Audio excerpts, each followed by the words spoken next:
خب ما از گردگرا شروع میکنیم و از تختگرا شروع میکنیم و به گردگرا تموم میکنیم. دلایلی که اینها میگن زمین چرا گرده و اونها که میگن چرا زمین تخته رو میخوایم اینجا بررسی بکنیم. خب بفرمایید. من اول میخوام با این موضوع شروع بکنم که هدف ما این نیستش که بگیم زمین تخته یا زمین گرده، گرچه تخته، ولی هدفمون این نیست. میخوایم بگیم آیا هر چیزی رو که به ما گفتن باید بپذیریم یا نه باید بهش فکر بکنیم خودمون. چون تو مدرسه بهمون گفتن زمین گرده، اینو توی ذهن ما کاشتن. آیا واقعا زمین گرده؟ آیا واقعا شما که دوربین گرفتی دستت فکر میکنی یا فقط اینا رو کپی میکنی میبری خونه نگاش هم نمیکنی؟ ما میخوایم این فکر رو به کار بندازیم که بهش میگیم تفکر انتقادی. یعنی هر چیزی رو که به ما گفتن، لزوما تو مدرسه گفتن دو تا میشه 4 تا. چرا 4 تا؟ دو تا 4 تا. چرا 4 تا؟ چند تا؟ هیچ دلیل منطقی وجود نداره که 4 تا میشه. چند تا میشه؟ شما یه عدد 10. چرا 10 تا؟ نمیدونم. 2 و 2. خب شما اینو میشموری 2 و 2. 20 در 20. از کجا میدونی 400؟ اونا میشموری. همه رو 20 میشموری 20 در 20. الان میشموری؟ شما بشمر اون ور بیا جوابش بده. خب تفکر انتقادی. آقا زمین تخته، شما میگی گرده؟ گرده بدون شک. چرا گرده؟ شما که مدعی تخته بگو چرا تخته. من میگم تخته چون که اگه گرد بود خیلی میخوردیم الان. گرده با شعاع خیلی بزرگ. اگه شعاع زمین 6400 کیلومتر در نظر بگیریم، برای ما که رو سطح زمین هستیم با قد نزدیک 2 متر مسافت خیلی زیادی جلوی خودمون می‌بینیم. تو ذهنمون گردی نشون نمیده خودشو، مگه اینکه به اندازه کافی از زمین دور بشیم. مثلا بریم بالای جا. شما دور شدی؟ ما قل میخوریم رو زمین. ایشون میگه گرده. من میگم گرده. یه لحظه ایشون بگه. ایشون میگه. بهش میکروفون بده. آقا من تنها نقشه‌ای که در اتاقم دارم این نقشه هست. این نقشه هستش. تنها نقشه‌ای که تو اتاقم و میپذیرم این نقشه هست. اون هم یک در واقع سرتیفیکیتی هست که من عضو سازمان جهانی هستم. انجمن بله زمین تختگرایان هستیم. اونم سرتیفیکیت من هستش از آمریکا. چند میلیون نفر هم عضو داره. شما یعنی میگی چند میلیون نفر؟ یعنی شما میگی چند میلیون نفر تو آمریکا که ایشون تیشرت ناساشو پوشیده اشتباه میکنن؟ اولا من یه مطلبی رو بگم. یکی از دلایل سنتی همین گرد بودن زمین رو خدمتتون عرض میکنم. حتی یه دلیل سنتیه، چیزی که از صدها سال قبل مردم تصور میکردن که به همین علت میتونه زمین گرد باشه. شما اگر در دریا برید و افق رو نگاه بکنید، کشتی هایی که از دور میان اول بادبانش دیده میشه، بعد پایینش میاد. خطای دیده. خب این خطای دیده شما ثابت بکنید. شما سراب دیدی تو جاده؟ اینو شما چطوری داری به اون نسبت میدی؟ شما اینو چجوری به اون نسبت میدی؟ خب الان شما میگی زمین تخته، درسته؟ خب من میخوام در مورد ستاره ها صحبت کنم. من ستاره قطبی مورد نظر میگم. شما بدون شک ستاره قطبی رو میتونی در نظر بگیری. کجاست؟ دیدی تا حالا؟ نه من ندیدم. خب الان متاسفانه هوا هم یه مقدار ابریه، نمیتونم ستاره قطبی اینجا نشون بدم. ولی خب شما به عنوان یک کسی که شما باخت. من میخوام در مورد انقراض دایناسورها صحبت کنم. بله. بله. حکمم صادر میکنم. ما در مورد انقراض دایناسورها هممون شنیدیم. باز میخوام برم سراغ اون بحث قبلی که تو ذهن ما از بچگی چه چیزایی کاشتن. به ما گفتن دایناسورها منقرض شدن. شما شنیدین؟ چجوری منقرض شدن؟ از برخورد شهاب سنگ. آفرین. بعد چجوری شهاب سنگ خورده مثلا چی شده؟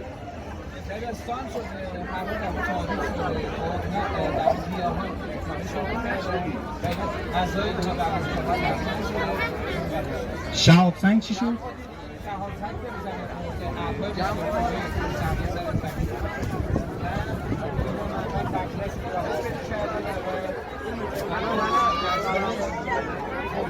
آقا ایشون تو تیم شما؟ زمین گردگران شما زمین گردگرایی؟ واقعا به افتخارشون یه دست بزنید. محکم.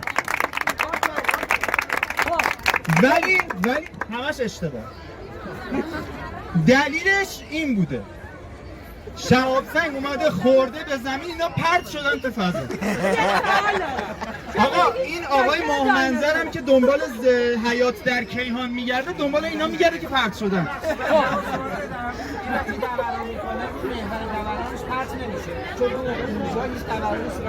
چرا؟ اونا کمتر پرت میشن. یک سوال من دارم. صحیح. بله متشکرم. یه سوالی من دارم. شما میگید دایناسورا پرت شدن. ما موجودات دیگه ای داریم که قدمتشون به قبل دایناسورا برمیگرده ولی هنوز هستن. پستاندارا مال اون دوره بودن. بعد از منقرض شدن دایناسورا، چون پستاندارا خون گرم بودن، زنده موندن. پس اونا چرا پرت نشدن تو فضا؟ من تو غار بودم. شما عضو انجمنی هستید که میگن دایناسورها وجود نداشتن، زمین گرد نیست. انجمن شما از سازمان ملل گنده تر داری، معتبرتر. سازمان ملل رو قبول داری؟ سازمان ملل قبول نداری؟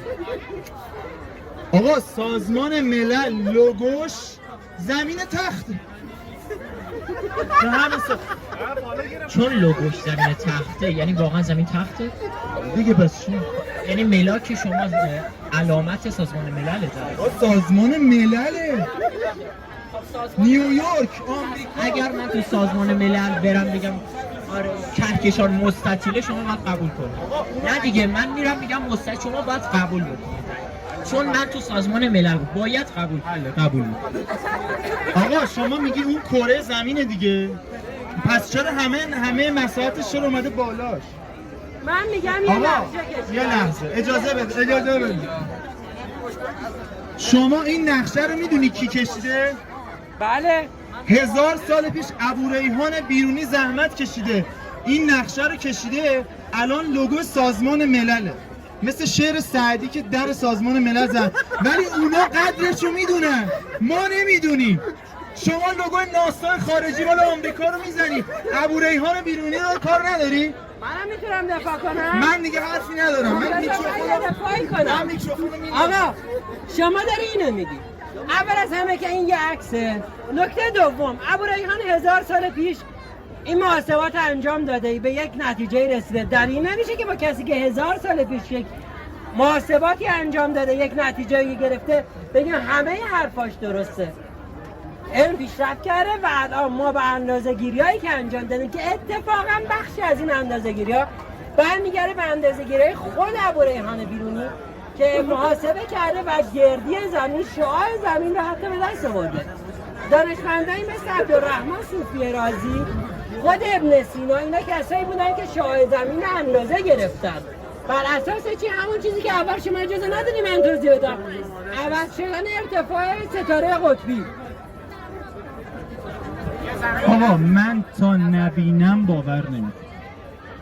یکی از بزرگترین ایرادی که به انجمن حالا یا سازمان یا هر چیزی که میزنید این زمین تختگرایان وارده، این که مشکل اونها دیدن هست. یعنی میگن ما تا چیزی رو نبینیم باور نمی‌کنیم و معمولا عللی که میارن برای توجیه این که مثلا زمین تخته یا دایناسورها هرگز وجود نداشتن، یا مثلا هرگز انسان ایستگاه فضایی رو نساخته، اصلا انسان تا حالا به فضا نرفته، یا مثلا اینکه رفتن به ماه دروغ بوده. آره خب شما این حرفه. یکی از بزرگترین ایراداتی که وارده اینه که دلایلی که میارن با شبه علم قاطی میشه، یعنی عمدتاً از مغلطه تشکیل شده، مطالبی رو با هم قاطی میکنن و ترکیب میکنن، در نتیجه یک مغلطه. دقیقاً مثل همین کاری که دوست عزیزمون میکنه، به شوخی میگیره بحث رو تا جدیت دور بشه. درسته؟ بذار نماینده تو صحبت بکنه. با شما نیست؟ نه با من نیستن ایشون. یه درخواست شما چند نفر رو خریدی تو بند؟ یه درخواستی کنم اینجا از همه دوستان، اجازه بدید درگیری بین نماینده زمینگردگراها و نماینده زمین تختگراها بره جلو. یکی از زمین تخته دستشون بالا، یارای من. بری بالا. ما تو وقتمون کمه، بذار ادامه بدیم صحبتمونو. خب پس ما داریم صحبت میکنیم، میگیم دلایل خیلی زیادی یا ما داریم برای اینکه زمین گرده و به دور خودش میچرخه. یکی از دلایلی که من میگم برای اینکه زمین گرده و به دور خودش میچرخه، چرخش آبی که تو سینک میره پایین. این چرخش پایین رفتن سینک فقط در حالتی رخ میده که شما روی یک کره قرار گرفته باشید و توی هر زاویه‌ای از اون کره قرار داشته باشید، سرعت این دوران متناسب با محل فاصله شما از قطب‌های این کره. این یک توهمه. گفتی آب، من الان همین آب به شما به طور علمی نشون میدم. آب همیشه لول وای میسته، یعنی شما اگه توی سطح کروی هم بذاریش باز لول وای میسته، هیچ وقت به صورت کرو وای نمیسته. شما اقیانوس ها رو به اون صورت میبینید، به اون صورت که پایین هست هرگز نمیبینید و این یک دروغه. دروغ بعدی که میگن ماهواره هست تو جو ما فرستادیم. تمام ماهواره هایی که شما میبینین همشون آنتناییه که روی این مثل موج میلاد میذارن بالا. شما دیشاتون همه رو اینجا رو میگیره، همش از اینجاست. البته که ما نمیدونیم دیش چیه، ولی حالا بعد میگن نمیدونم ماهواره و جی پی اس. آقا جی پی اس هایی که شما تو گوشیتون داری همش شتاب سنجه، همش محاسبات فیزیکه، هیچ ربطی به ماهواره نداره. اما فیزیک داره چی؟ من 3 تا نکته اینجا گفتی، 3 تا نکته رو جواب میدم بهت.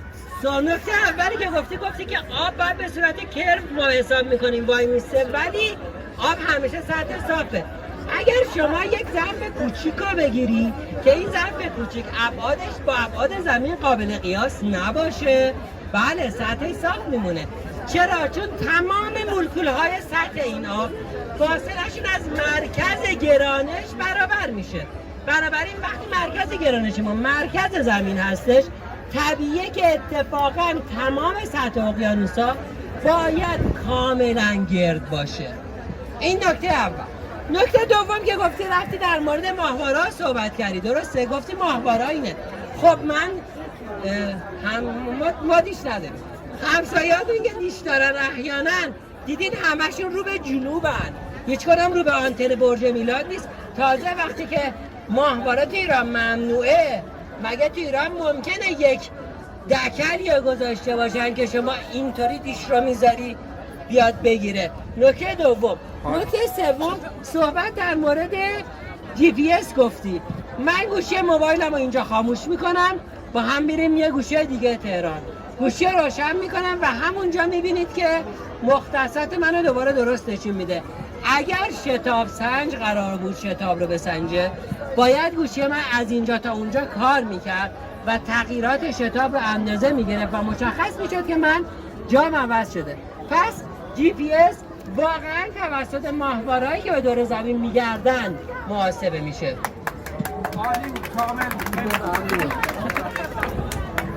از این آنتنا رد تو میگیرن، خبر نداری. این آنتنا یک جام مثلا بالای برج فاصله شو میگیرن، مثلثی حساب میکنن مگه؟ شما وسط بیابون آقا از محاسبات میگی، شما از محاسبات میگی. خیلی به رخ من میکشی محاسباتتو. من شما میگی که زمین 1000 مایل در ساعت داره دور خودش میچرخه. ما باید سانتریفیوژ بشیم دیگه الان. نه میتونم جواب بدم؟ یه لحظه. بعد این آبی که تو کل کره زمین هست، آقا آتیش گردون میگردونی میخواد بره فضا. این آبش پرت نمیشه بره بیرون؟ نکته خیلی قشنگی رو گفتی. چرا وقتی زمین میگرده ما پرت نمیشیم بیرون؟ واقعیت اینه که با گردش، همونطور که این نکته واقعا مسئله درستیه، یعنی ایشون داره از یک فرض درست میان جلو. اگر به چرخ جسمی یک نیروی بهش وارد میشه، حالا نیروی جانب مرکز که باید بهش وارد بشه، مثلا میگن نیروی گریز از مرکز، یه سری اینو من اونوری کنم سود نزنه. پس این نیروی وجود داره که باید ما رو از زمین پرت کنه بره بیرون، ولی زمین گرانش داره. نیروی گرانش خیلی خیلی خیلی قوی‌تر از نیروی که ناشی از دوران زمین. حالا شما میخواید بهش بگید گریز از مرکز، بگید جانب مرکز، میدونیم گریز از مرکز غلطه، ولی خب حالا سر فرصت میتونیم در مورد اون بحث کنیم، جاش نیست. نیروی جاذبه زمین خیلی قوی‌تر از اونه، بنابراین شما رو روی زمین چسبیده نگه میداره. خب شما میگی چرخش میگی چرخش دیگه با جاذبه خنثی میشه. چرخش تو استوا حد اکثره، درسته؟ بله. پس بیشترین سرعت تو استوا. خب پس ما اگه بریم تو قطب قرار بگیریم کمترین چرخش اونجاست، دیگه نباید نیروی خنثی کنه، پس جاذبه ما رو بکشه بره تو زمین. چرا نمیریم تو زمین؟ میتونم جواب بدم؟ اصلا زمین قطب که نداره. حالا ولی بگو. خودش لو داد وقتی میگه استوا، یعنی استوا هم وسط اون زمین. ولی نکته دقیقاً توی استوا اینم باز یه فرض درسته، ما کمترین گرانش رو داریم، ولی میزان گرانش توی رقم دوم اون شتاب گرانش ماست، یعنی 9.8 شده که میشه 9.8 8-0. توی قطب این یه مقدار میره بالاتر، 9.81 یه رقم اونورتر اضافه میشه. خب ولی موضوع اینه که میگه ما نیروی گریز از مرکز و جاذبه داریم. ما 4 تا نیرو داریم: نیروی گرانش، نیروی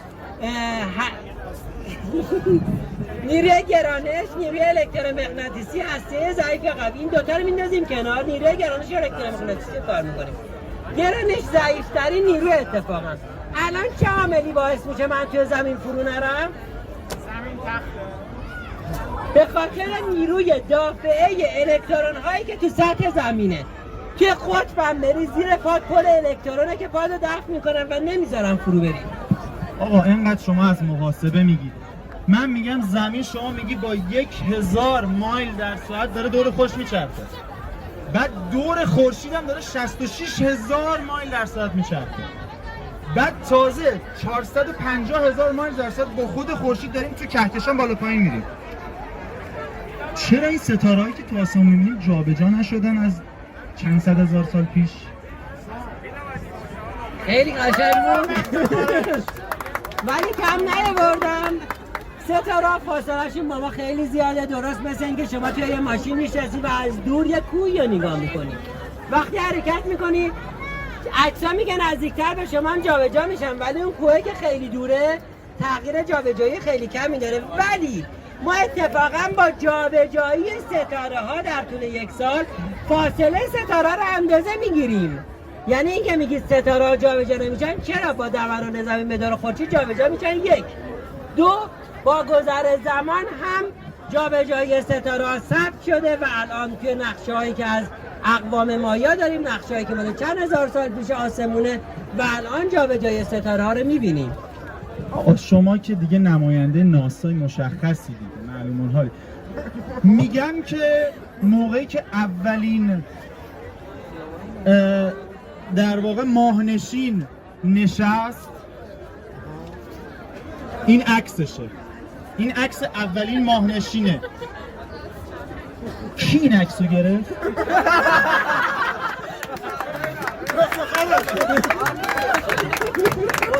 اینو من جوابشو میتونم بدم. خب بده ولی کامنت مجبور داریم من زیرشو بخونم. شما لوگوی روی تیشرت ایشون نگاه کنید، این قسمت قرمزش رو میبینید؟ این میدونین از چی گرفته شده؟ شما اینور وایس هم ببینم. مرسی کنید. اینه.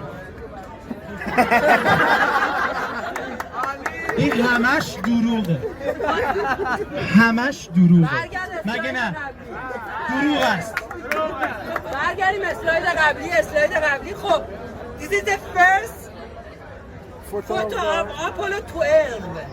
landing on the moon who آپولو took 11 آپولو 12 اولا آپولو 12 اولین فضاپیمایی نبود که نشست رو ما.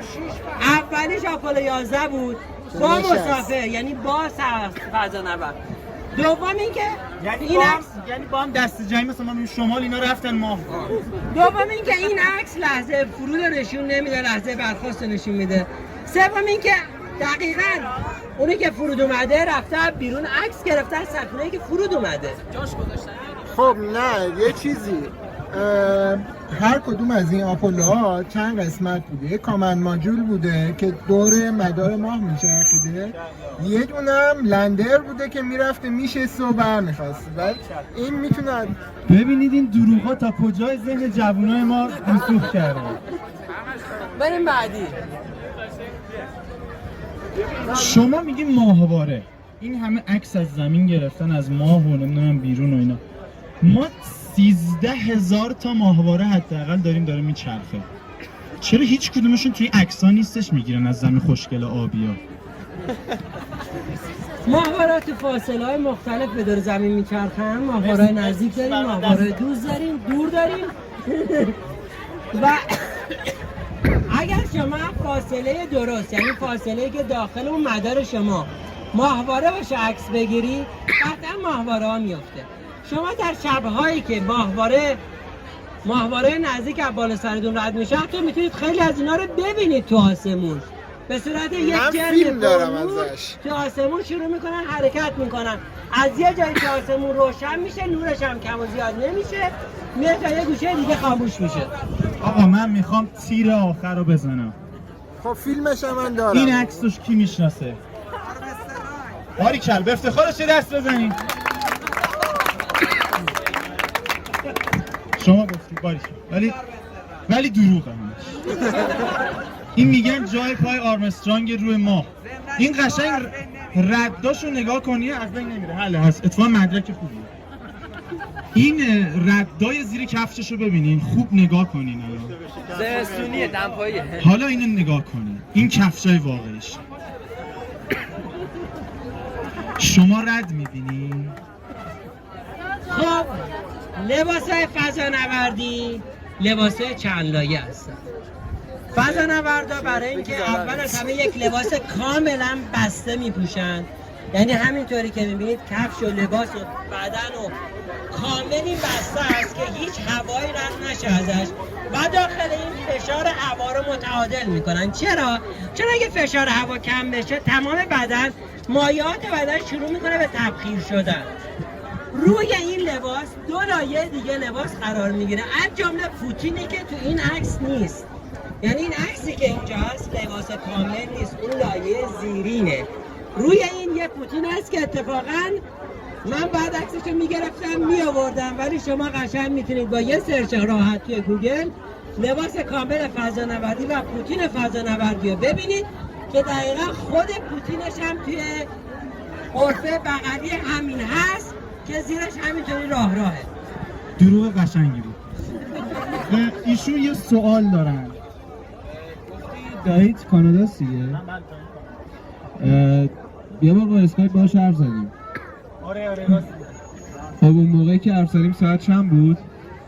2 بعد از اون. خب هوای اون ور تاریک بود ولی راست.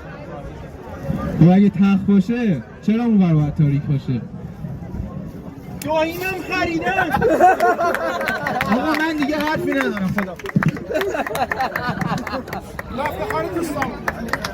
دوستان خیلی ممنون که با ما همراهی کردیم. فقط یادآوری کنم که ایشون میگن. خب خیلی ممنونم از آقای حسین کریمی و دوست خوبم آقای باقری که این مناظره رو تهیه کردن. در اصل اون دوستمون ادای زمین تختگرا رو در می آورد. ایشون هم تو جبهه خودمونن، اما تمام دلایلشون رو آوردن اینجا مطرح کردن و دیدیم که غیظی در چشم خیلی از دوستان منجم اینجا شکل گرفت. دوست داشتن کله‌شو بگیرن بکنن، اما در واقع ایشون هم تو جبهه خودمون هست. ولی این حالت تئاتری که شما اینجا می‌بینین رو بچه‌ها آماده کرده بودن برای امشب، برای یک کار بسیار قشنگ و زیبا و صمیمانه‌ای که بچه‌ها امشب ارائه کردن. یه دست خیلی مرتب.